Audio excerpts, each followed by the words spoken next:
What is EC2 on AWS? Today we're going to be talking about virtual machines and virtual servers in that elastic compute cloud on AWS or Amazon Web Services. My name is David Staples, and that's coming right up.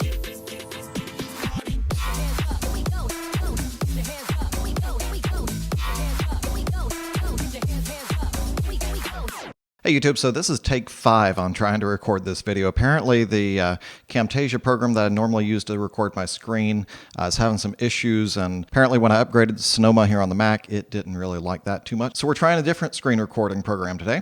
So hopefully everything's going to go smoothly, and this will get posted in the next 24 hours or so. So let's go ahead and get started with EC2. So to get into EC2, we can very easily come under recently visited if it's under there for you.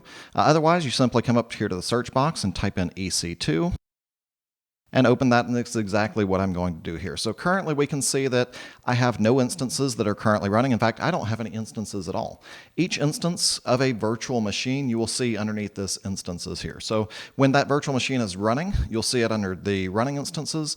If it's running or stopped or whatever, that's going to be showing up under the instances section. So there's way too much to talk about here in a 10 to 15 to 20 minute video or so. So I don't want to make this a 5-hour video. So we're really going to be breaking this down into a whole bunch of smaller pieces. This is really going to be just a quick walkthrough of launching an entire virtual machine and connecting to it with SSH. So let's go ahead and get going here. So I'm going to go ahead and click on Launch Instance. From here, I need to give it a name. I'm just going to name this Web Server 1. If you've got some other sort of naming convention with your company, like USL3 because it's in the US and it's a Linux server, and you want to use, this is server number 3 or whatever, use whatever your company specifies, right? For your own personal usage, you can name them Minnie Mouse, Donald Duck, whatever you want to name them.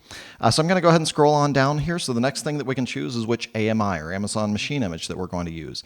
There's a whole bunch of different ones available. We'll talk about those later. For now, we're just going to use this Amazon Linux 2023 AMI. It's part of the free tier. Remember that we've briefly touched on that there is a free tier that we can use X amount of resources depending on the service, typically for up to 12 months or so, but some of those are permanently free. So be sure to look at the details because that does sometimes change as well. So we're just going to use a T2 micro instance, which falls under that free tier. That gives me 750 hours of EC2 compute for this one T2 micro instance per month. Obviously, there's not 750 hours in a month, which means that I can run one of these for an entire month, and it won't cost me a penny for the first 12 months of my account here. So scrolling on down, the next thing that we're going to get to is a key pair. Now, I'm going to go ahead and point this out because this is really important. This is the only time that you can download this key pair. So essentially, when I come in here and I tell it to create a new key pair, I'm just going to call this Web Server 1. We're just going to stick with RSA. Private key format is PEM. And I'll go ahead and click on Create Key Pair. If I wanted to connect to the server later on and I did not download that, I wouldn't be able to connect through my SSH terminal locally or secure CRT if I was using Windows or PuTTY or something like that. So I need to make sure that I do actually have a key pair to use and that I actually have downloaded that key pair to use for that connection later. So continuing on down here, so we've got firewall connection settings. So security groups are basically a virtual stateful firewall. We'll talk more about those later on. You'll see that I can very easily set those here. If I come up here to where I have an edit button, it will allow me to change the VPC and subnet that it is defaulting to here. So by default, you're going to have a VPC in each of the different regions on AWS here already. So I can add more VPCs if I need to. We'll talk more about virtual private clouds later on. Also, I can select which availability zone. We can see here that if I drop down on subnet, subnets are tied to availability zones. So we'll talk more about those again later on as well as we get into kind of the networking features and functionality here. I'm going to have it automatically assign a public IP because we're launching a public web server. So easy enough. When I clicked on that edit button, it changed the layout of how the security group rules or the default ones are going to appear.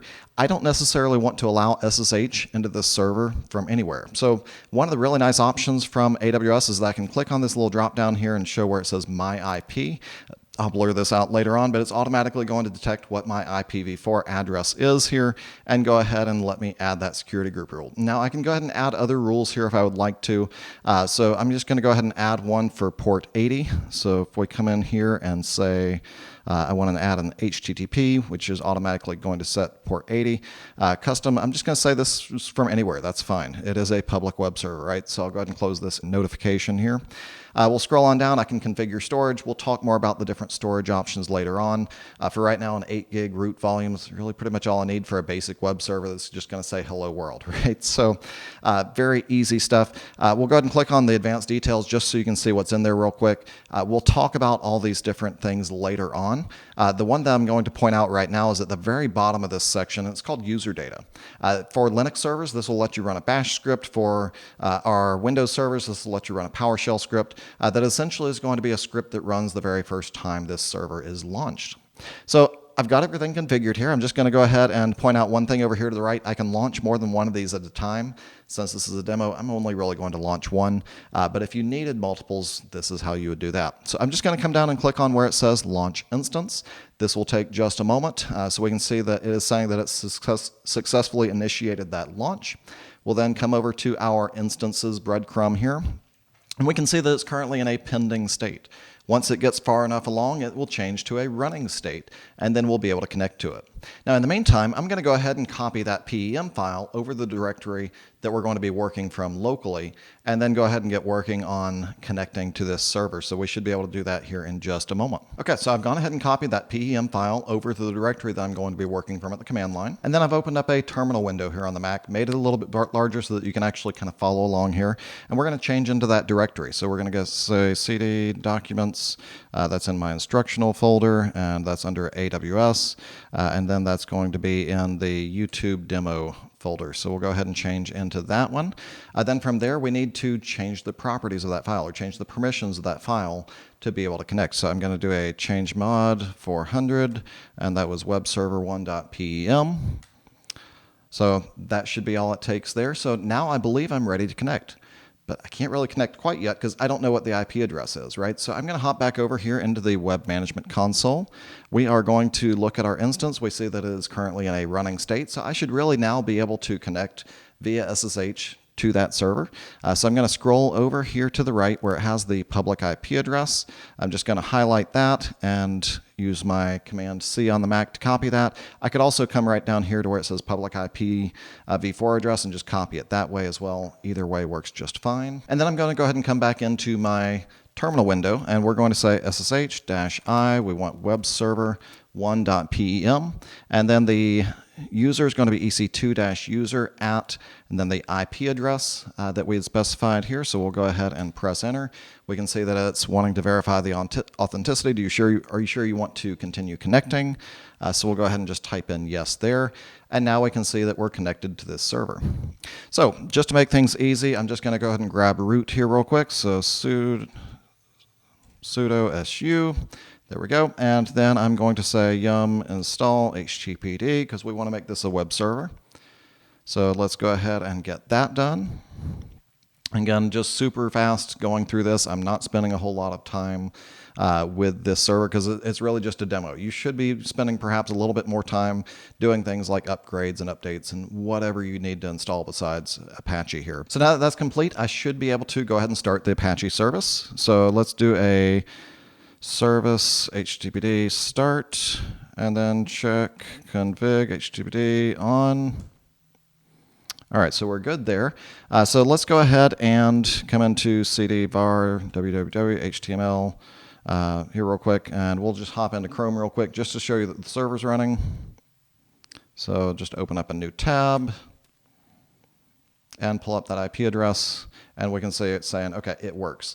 So now we need to actually just change that message. So I'll go ahead and come back in here to my terminal window, and we're going to vi index.html, and we're creating a new file here. So we'll say HTML title hello world / title welcome David Staples GA YouTube viewers, and then the new channel name is just at w3geek.com. It's all spelled out. So just whatever works. So we'll go ahead and then just close our HTML with a /HTML. There we go. And write and quit. And so now we should just be able to come back over here into the web browser, refresh, and we can see that my web server is now running. So that's really all it takes to launch an EC2 instance. So stay tuned for the next videos where we're going to start diving into some of the details of this EC2 service. If you've got any questions, feel free to leave those in the comments box down below. Be sure to check out the description as well. I'm going to put some links in there that you might find helpful. But before you wait for the next video, be sure to click on that like and the subscribe button. That helps me out with the algorithms. But I look forward to seeing you in the future videos. So you guys take care. We'll see you soon.